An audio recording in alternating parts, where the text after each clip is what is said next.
you're like an athlete. You're an athlete. Yeah. You're in shape, Yeah. right? You're not going to have a reaction in your body like somebody who doesn't take care of themselves. Right. So, I don't believe in emotional intelligence. I think it's useful, but I'm more interested in emotional fitness because intelligence is a capability. Fitness is a state of readiness. Interesting. If you are fit, you can take that demand right now and you can deal with it. You can deal with that physical stress, that emotional stress. Same thing's true with psychological fitness, emotional fitness, right? So I'm pretty fit. And part of that is not because I'm so smart. Part of it is that I've taught this for decades. Yeah. I remember I had a woman who came to one of my seminars in I don't know, early 80s probably. And she would run in this room, 5,000, 10,000 people. I think it was, she went to a couple of 10,000 person events. And she would get in this front row and fight her way through there. And she'd jump and go for it. And at one break, she came up to me, I was signing a book for her, and she says, she goes, Mr. Robbins, I've seen you at like 8 of these. She goes, I've seen you like when you're really, I know, I can hear your voice, you're hurting or you haven't slept. And she goes, you always seem to be so up all the time. How come you're so up? And I said, well, part of it is I attend all these seminars. Yeah. So I'm teaching it. So there's a fitness in that. But there's also, I've buried 3 fathers and 1 mother, and that affects your life. I've had a physician look me in the eye and say you have a tumor in your brain. Wow. And so I've had those moments that when you've had extreme stress and you push your way through it, you build psychological muscle. It's like it takes a lot to knock me off. In the early days, we didn't have $50,000 to keep the doors open. How do we do it? Then I had graduated to $5 million, and I graduated to a partner that mine who kind of didn't do things well, and I ended up owning $100 million because I had to take on his debts. $100 million. But when you do all that stuff, now my companies do $5 billion, a year. So you keep expanding what I would call really the circle of the threshold of your influence. Sure. Everybody has a threshold of control, and if you get beyond it, you kind of freak out. So it takes a little bit more. I can't. So you don't have breakdowns. I don't have a breakdown. Do I get pissed off or get frustrated or tired?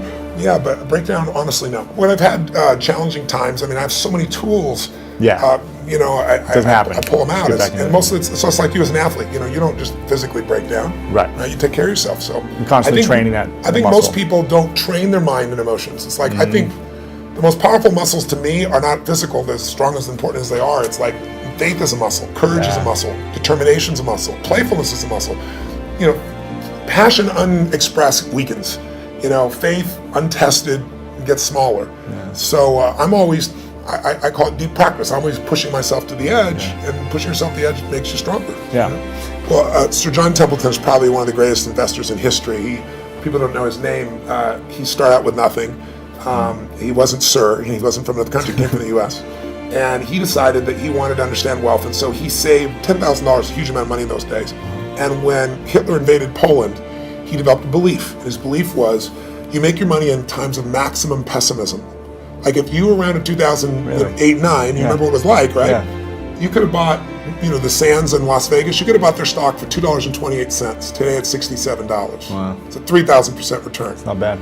You could have bought Citibank for less than $1, right? So people in those times, he understood that, and so what he did was, and everybody thought the world was going to end, he took $10,000, he bought every stock on the New York Stock Exchange that was $1 or less, including companies everybody thought were going bankrupt. But when things are bad, people think it's going to be bad forever. When things are good, they think it's going to be good forever. And they're always wrong. Life's cyclical. So there's a season for everything. So once we got through World War II, and a few years later, guess what? Those same stocks made him a billionaire. So when I asked him, I said, what's the secret to wealth? His response when he touched me, he goes, you know it, you teach it. I said, what's that? He said, gratitude. And I said, why do you say that? He said, because if you got $1 billion and every day you live pissed off and frustrated, the quality of your life is called pissed off and frustrated. Right. But if you have nothing, but you're euphorically grateful for whatever you have, you're the richest person that you're going to know. He said, so it doesn't matter how much money you got if you don't have gratitude. So I do the same thing, by the way. I have a process I call it priming, where I get up every morning, I do mine in the morning, I do this radical change to my body, kind of alter my state, and then I do 10 minutes, I never miss, and my first 3.5 minutes is what I'm really grateful for. And I make myself think of at least one of those 3 that's something really simplistic, instead of something giant, the wind on my face, the look in one of my kids' eyes, something of that nature. And then I do 3 minutes of strength and healing, and I do 3 minutes of when I'm going to create my world. And I do that for a minimum of 10 minutes every day, because I believe you have to condition it. You don't just hope that stuff shows up. Well, I don't know what's a bad joke. For me, it's not a joke, it's just another device to make them see something. Because most people cannot even laugh simply out of sheer joy, you have to tickle them. Even if you tickle them in that, they're judging what's a good joke and a bad joke and getting angry about some joke that they don't like because they think it was attacked, something that they believe in, that they're identified with. It is just a device. It's just a device to make a point. Because if the same thing is told to you in utmost seriousness, you will make a dogma out of it, which is very dangerous. The idea is, see, people are always looking, there's… in the end, people will ask, all this is fine, but what's the takeaway? They want a commandment. We are talking about consciousness. Commandments won't fly. Commandments means you're trying to fix your life. Consciousness means you want to liberate your life. My intention is you must liberate your life. People come and say, Sadhguru, please teach us how to control my mind. Say, you want your mind controlled or liberated? Oh, yes, liberated, but how to control? Because they think that intelligence is a serious problem and it's been in their lives. So what is the solution? If you remove a part of your brain, you will be fine. You're essentially complaining, I wish I had the brain of an earthworm. This human brain I am not able to handle. Yes, that is a fact. See, according to Charles Darwin, he's an Englishman, okay. It's not me. Charles Darwin said that you evolved out of a monkey. You were a monkey, then you became a man. Some of the neuroscientists today are studying, genetic scientists are saying this, that the difference, the DNA difference between a chimpanzee and you is only 1.23%. So in that sense, physiologically you're only 1.23% away from a chimpanzee. Not a big difference, isn't it? A shade. It's just a shade of difference. But in terms of intelligence and awareness, you are worlds apart from a chimpanzee. So your problem is just this, you have an intelligence for which you don't have a stable enough platform, and that's why yoga. To create a stable platform so that your intelligence works for you. Right now, you may call it so many things, so many exotic names have come up. Stress, tension, anxiety, depression, madness, all kinds of things. All this essentially what it means is, your intelligence has turned against you, that's all. You can give any number of reasons, but essentially, your intelligence has turned against you. If your intelligence was working for you, would you create blissfulness or misery? This is all. Why your intelligence has turned against you? There's no stable enough base. So the entire yogic system is about this, that you create a stable base so that your intelligence works for you. If your intelligence turns against you, no power in the universe is going to save you, you are a done thing. One of the things that can help you stop procrastinating, well, let's say two things, I referred to them at the end of my talk. One is to have a really nicely developed vision of heaven. It's like, okay, here's what you need to know. How would your life be, what would it be like if it was really good? And I don't get primitive about that. It's not like, naked supermodels on a yacht. They're too skinny anyways. Anyways, you know what I mean. It's like, yeah, that's… I get it, but it's not agape, say. So it's not sophisticated enough to be self-sustaining. It's a stupid vision, and if you pursue it, you're just going to be on a sinking yacht with like anorexics or something like that. So you need a vision. You need a vision of what your life would be like if it was just the way it should be, if it was best for you, and if you were taking care of yourself with this thing that you kind of described as parental love, which is a really good way of thinking about it because it's nice and concrete. So what would be best for you 3 to 5 years down the road if you were really taking care of yourself like you were someone that you thought should be around? And people are very ambivalent about whether they should be around, so this is a lot harder than you think. So you need that vision. And then what you also need is a vision of what your life would be like if you let yourself deteriorate in precisely the foolish ways that you know that you would deteriorate if you let yourself go. And that's contemplation too. It's like, okay, if I let myself go, where would I end up? And first of all, this is kind of a shadow realization from a Jungian perspective. It's like, first of all, you could let yourself go. Second of all, you already know exactly how you do it if you did do it. And third, with a little imagination, you can conjure up exactly what that would be like, not only for you, but for your family and for the broader social community. And that would be the whole bloody catastrophe, including all the malevolence that would go along with your deterioration and so on. And so then you've got these stark choices before you. One is agape-oriented equilibration, for lack of a better technical phrase, and the other is something that more closely approximates hell than people even think, because if you sink low enough, not only do you sink that low, but you are absolutely motivated to drag people down there with you.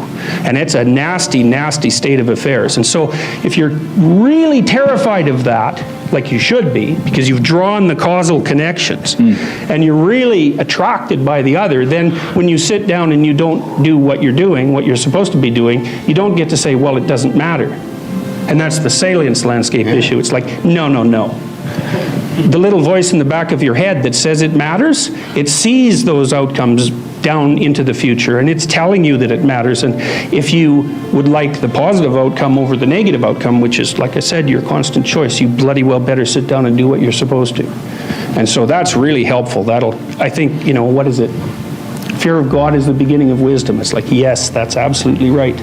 And the role of things like anxiety and terror in promoting proper development, well, are often under-addressed, because we think of those things as our enemies. It's like, they're your enemies if they're working against you, but they're pretty powerful monsters on your side if you've got them oriented properly. Look, this is what's wrong with this generation. If you're doing it for money, you cutting it on and off. If you're doing it for money, if they ain't giving you bread, that means you ain't gonna come clean. That means you ain't gonna give 120%. So that's why I do it for the love of the game, because that just means every time I do it, I'm gonna be firing. Who make the most money? The basketball player, not that can put up 40. The dude that can put up the big numbers and do it consistently. I can't pay a dude who gonna put up 30 in one game, then he gonna put up 5 in another one. I can't build my team around inconsistency. But if you could score 17 a night, and I know you can give me that 50 games out of 82, I can build something around that. So for me, young people, listen to me. You temperamental if you can only do it for money. And if you temperamental, it just don't mean I don't know when I can count on you. And we can't make money if I don't know when I can count on you. So for me, that's why I was at the camp murdering it, because I don't know who in the room who could give me another opportunity. I think really it's acceptance is where you need to end up. You talk about it in stages of grief. You know, everyone talks about injury as kind of like the stages of grief after death, almost, and not to be that dramatic. But to realize that it's okay how you're feeling, and kick, scream, cry, do whatever it is you need to do, let it out, but give yourself a time limit. So I said after my injury, so I had, and I was miserable, and I was, you know, just a bear to be around. But I told myself, okay, I'm gonna give myself 2 weeks to be an awful person about this. And then you know what? I'm going to pick up and move on and say, what can I do now in this scenario? And really what it was, and what I found is I cut myself off, and then I looked at how can I make the best of this situation. And for me, that ended up in being able to do commentary work and being able to be on the course, be on the sidelines, support my fellow athletes, and actually take joy in their accomplishments, in their victories, instead of seeing them as competitors.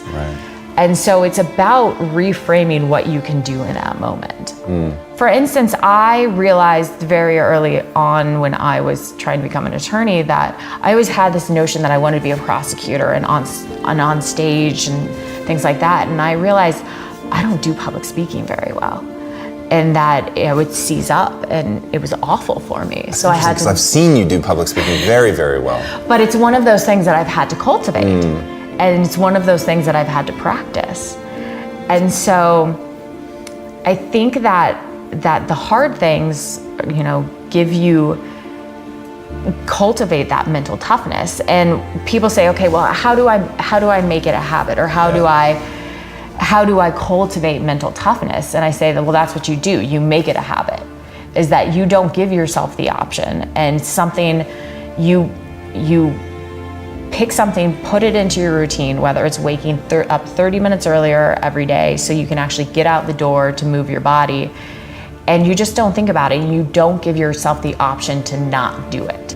To me, it's celebrating the little victories, for sure. The first time that letting those build like momentum and confidence in you? Yes, for sure, because every single little victory is going to create that bigger sense of self. So that first run back where I did a mile, and it was like high five. I felt like I had just run 100 miles, but it was that little wave that if you can keep building on those, and unfortunately it's never going to be a smooth linear progression. And so those little setbacks are the times where you need to realize, okay, it's just a blip on the radar.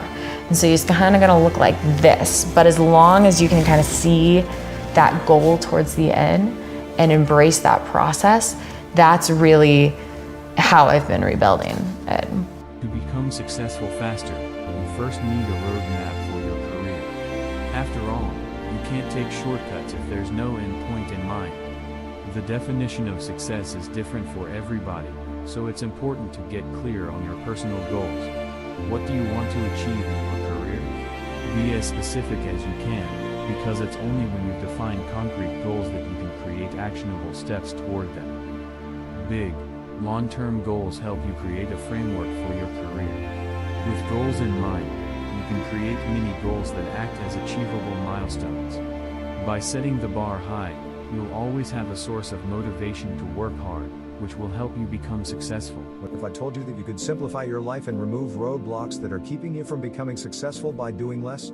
Positive routines can help you advance in your career faster, but bad habits and time-wasting routines can have the opposite effect. So how do you streamline your routine to remove the bad habits?